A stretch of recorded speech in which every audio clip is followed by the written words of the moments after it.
नशेच्या अतिसेवनामुळे मृत्युमुखी पडलेल्या युवक युवतींची पार्श्वभूमी आता समजून घेऊ।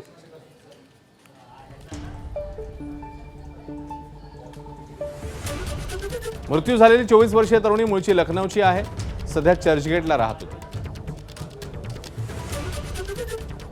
तर मृत्यू झालेला 28 वर्षीय तरुण मूळचा दिल्लीचा, सध्या चर्चगेटला राहत होता।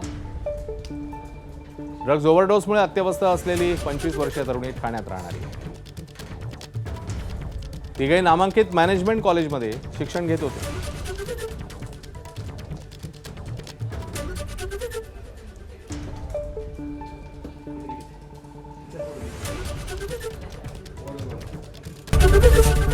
एबीपी माझा, उघडा डोळे बघा नीट।